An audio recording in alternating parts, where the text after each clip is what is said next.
Hello दोस्तों, कैसे हैं आप लोग। मेरा नाम दीपक है और आप देख रहे हैं मेरा channel Sai academy for success. पिछली वीडियो में हमने फ्रांसीसी क्रांति के वीडियो के अंदर कुछ चीज़ें डिस्कस की थी और आज भी हम लोग फ्रांसीसी क्रांति के कुछ महत्वपूर्ण प्रश्न और साथ में कुछ इंपॉर्टेंट नोट्स के बारे में डिस्कस करने वाले हैं। आपके सामने ऑलरेडी ही आ चुकी होगी नोट्स जो हैं, जिसके अंदर हम लोग बात करने वाले हैं फ्रांसीसी क्रांति में कि किस तरीके से बदलाव हुए और किस प्रकार से जो लुई 16 है उसके शासन को समाप्त कर दिया गया। पिछली वीडियो में हमने क्या क्या बातें की थी, एक बार फटाफट रिवाइज़ कर लेते हैं। और अगर आपने वो वीडियो अच्छे से नहीं देखी है तो अच्छे से देख लीजिए। पहले विस्तार से चर्चा उसमें मैंने कर दी थी, बस यहाँ पर हम लोग क्या करेंगे, थोड़ा सा रिवाइज़ करेंगे बच्चों, ठीक है। सबसे पहले हमने बात की थी पिछली वाली वीडियो के अंदर कि किस तरह से बास्तिल किले पर आक्रमण किया गया और उसको लूट लिया गया और क्यों लूटा गया। प्रथम स्टेट, द्वितीय स्टेट और तृतीय स्टेट के बारे में भी हमने वहाँ पर डिस्कस किया था। और टाइद और टाइल जो दो टैक्स दिए जाते थे तृतीय स्टेट के द्वारा, वो भी हमने वहाँ डिस्कस किया था। आज हम लोग बात करने वाले हैं कि जो पृष्ठभूमि थी, यानी कि जो कॉन्सेप्ट था, वो बहुत पहले से लिखा जा चुका था फ्रांसीसी क्रांति का, तो वही आज हम लोग यहाँ डिस्कस करने वाले हैं, ठीक है। साथ में हमने डिस्कस किया था पिछली वीडियो के अंदर कि जब 1774 में जो लुई 16 था वो राजगद्दी पर बैठा था तो उसे कैसी सिचुएशंस मिली थी, किस तरीके की वहाँ पर चीज़ें थी। और हमने डिस्कस किया था कि मध्यम वर्ग ने अंत में आकर किस तरीके से जो है चीज़ों को संभाला और क्रांति की शुरुआत में मध्यम वर्ग, जिसको हम बोल सकते हैं अपर मिडिल क्लास, यानी जो वकील, शिक्षक, लेखक, विचारक आदि लोगों ने किस तरीके से पार्टिसिपेट किया क्रांति के अंदर और अंत में जाकर क्रांति सफल हुई उनकी। तो आइए शुरू कर लेते हैं। अपना पहला पॉइंट आपके सामने स्क्रीन पर लिखा है, मध्यम वर्ग जिसमें वकील, शिक्षक, लेखक, विचारक आदि आते थे, ने जन्म आधारित विशेषाधिकार पर प्रश्न उठाने शुरू कर दिए। अब बच्चों, जन्म आधारित विशेषाधिकार कौन से थे? जो पादरी और क्लर्गी, यानी कि जो कुलीन वर्ग के पास प्रथम स्टेट और द्वितीय स्टेट के पास जो अधिकार थे कि उन्हें टैक्स देने की आवश्यकता नहीं थी, टैक्स तो केवल और केवल तृतीय स्टेट ही देगा। तो इन्होंने कहा कि इस प्रकार के सभी विशेषाधिकारों को समाप्त कर दिया जाए।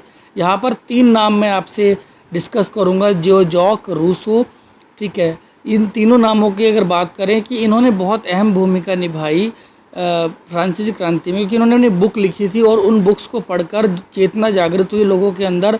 तभी तो कहते हैं कि education is very important, education बहुत बहुत ज़रूरी है हम सभी के लिए। उस जागी हुई चेतना के कारण ही इन्होंने आगे फ्रांसीसी क्रांति की। बढ़ते कर्ज के दबाव में लुई 16 ने 5 मई 1789 को स्टेट जनरल की एक बैठक बुलाई ताकि नए करों को पास किया जा सके। तो इस बैठक में क्या था, तीनों वर्ग आए, जिसमें प्राथमिक स्टेट, द्वितीय स्टेट और तृतीय स्टेट के लोग आए। तीनों लोग जब वहाँ पर इकट्ठे हो गए तो उन्होंने कहा कि भाई चलो वोटिंग कर लेते हैं।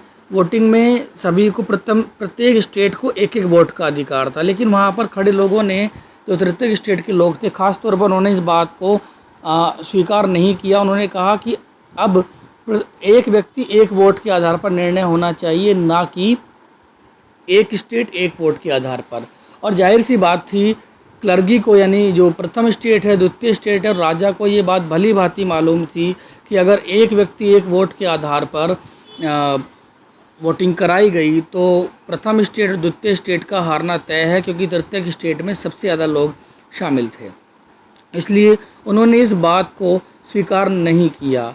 लेकिन इस बार तीसरे स्टेट के लोग संख्या आधारित मतदान की मांग करने लगे। लुई 16 ने उनकी मांग खारिज कर दी, जिसके विरोध में तृतीय स्टेट के लोगों ने सदन का बहिष्कार कर दिया, यानी वो लोग वहाँ से चले गए। बच्चों, क्यों चले गए? क्योंकि उनका कहना था कि एक व्यक्ति एक वोट। परंतु राजा पुरानी पद्धति से वोटिंग कराने के पक्ष में था कि एक स्टेट एक वोट, लेकिन ऐसा नहीं हुआ। तो 20 जून 1789 को वे लोग वर्साई के एक टेनिस कोर्ट में इकट्ठे हुए और अपने आप को नेशनल असेंबली घोषित कर दिया। इधर पूरे फ्रांस में महंगाई और अफवाहों का बाजार गर्म था और जगह जगह हिंसक प्रदर्शन होने लगे। यही कारण था कि 14 जुलाई 1789 को क्रुद्ध भीड़ ने बास्तिल के किले को तोड़ दिया और राजनीतिक 7 कैदियों को वहां से रिहा करा लिया और साथ में वहां पर रखे सभी हथियारों को लूट लिया। बास्तिल का किला सम्राट की निरंकुश शक्तियों का प्रतीक था, अर्थात सम्राट की पावर का प्रतीक था, इसीलिए उन्होंने उस किले को ध्वस्त कर दिया। अब प्रजा विद्रोही हो चुकी थी और अपनी शक्तियों का अनुमान उन्हें हो चुका था, इसलिए लुईस वोल्वे ने नेशनल असेंबली को मान्यता दे दी। यानी कि लुईस वोल्वे इस बात से डर चुका था कि कहीं ऐसा ना हो कि ये भीड़ और उग्र हो जाए, इसलिए उन्होंने जो नेशनल असेंबली, जो टेनिस कोर्ट में इकट्ठे हुए लोगों ने अपने आप को घोषित किया था, उसको मान्यता लुईस वोल्वे ने दे दी। 4 अगस्त 1789 को रात को असेंबली ने करों, कर्तव्यों और बंधनों वाली सामंती व्यवस्था के उन्मूलन का आदेश पारित कर दिया। यानी कि उस जो वो एक सभा थी, उसने ये आदेश पारित किया कि वो अब कर नहीं देंगे, कर्तव्य और बंधन की समाप्ति करेंगे, इन्हीं सब चीज़ों को समाप्त कर देंगे और सभी को समानता का अधिकार देने की बात उन्होंने कही। तो अब इन्हीं बातों को ध्यान में रखते हुए फ्रांस में क्रांति की शुरुआत की एक झड़ी शुरू हो गई। 1791 में फ्रांस में संवैधानिक राजतंत्र की नींव पड़ी और बाद में जो ये लुईस वोल्वे और इसकी पत्नी मैरी एंटोइनेट को गिरफ्तार करके बंदी बना लिया गया। यानी उसी के महल में उसको बंधक बना लिया गया। 1791 में जो संविधान बनाया गया, उस संविधान के अंदर बच्चों ये 3 बातें हैं जो आपके सामने होगी। पहला, मतदान का अधिकार केवल सक्रिय नागरिकों को मिला जो पुरुष थे और जिनकी उम्र 25 वर्ष से अधिक थी और जो कम से कम 3 दिन की मजदूरी के बराबर कर चुकाते थे। यानी केवल उन्हीं लोगों को वोट देने का अधिकार मिला जो टैक्स देते थे, जिनकी उम्र 25 वर्ष से अधिक थी और जो पुरुष थे। आपको बता दूं, सबसे पहले शुरुआत स्वतंत्रता की यहीं, यानी वोटिंग की शुरुआत यहीं पर हुई थी। सार्वभौमिक वयस्क मताधिकार की बात करें तो वो हुई थी आपकी जो न्यूजीलैंड के अंदर 1895 में। बट यहाँ पर सभी को अधिकार नहीं मिला था। महिलाओं को और निष्क्रिय पुरुष, यानी जो टैक्स नहीं देते थे, उनको वोटिंग का अधिकार नहीं मिला था। राजा की शक्तियों को विधायिका, कार्यपालिका और न्यायपालिका में विभाजित करके हस्तांतरित कर दिया गया। यानी राजा की शक्तियों को कम से कम कर दिया गया और उसको नाम मात्र का शासक घोषित कर दिया गया। अगला पॉइंट देख लेते हैं। 10 अगस्त 1792 को जैकोबिन क्लब के सदस्यों ने रोबेस्पियर के नेतृत्व में नई शासन व्यवस्था के खिलाफ विद्रोह कर दिया। अब जो ये नेशनल असेंबली बनी थी 1792 में, उसको भी ध्वस्त करने का काम 10 अगस्त को जैकोबिन क्लब के सदस्यों ने कर दिया और रोबेस्पियर, जो कि इनका एक नेता था, इसका अध्यक्ष था, उसने इस व्यवस्था को समाप्त कर दिया। 21 सितंबर 1792 को फ्रांस को गणतंत्र देश घोषित कर दिया गया और नवनिर्वाचित असेंबली को कन्वेंशन का नाम दे दिया गया।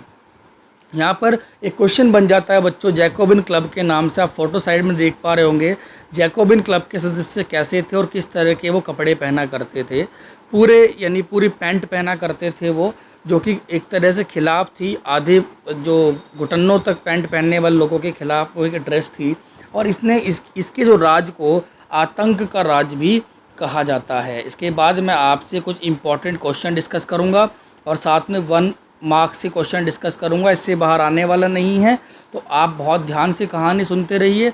कहानी के बाद हम लोग क्वेश्चन आंसर पर चलेंगे और जो भी छूट जाएगा कहानी के अंदर वो हम क्वेश्चन आंसर में देख लेंगे, नोट्स के अंदर जो भी रह जाएगा।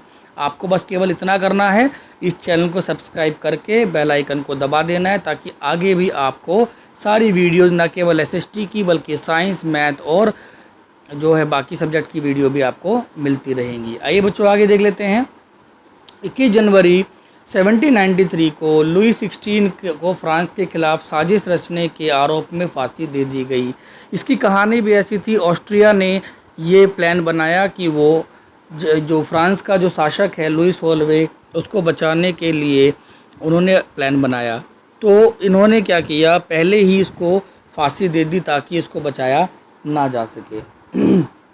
1793 में और 1794 को दौरान रोबेस्पियर ने क्रूरतापूर्वक राज किया, इसीलिए इस काल को आतंक का काल भी कहते हैं। अब इसे आतंक का काल क्यों कहते हैं?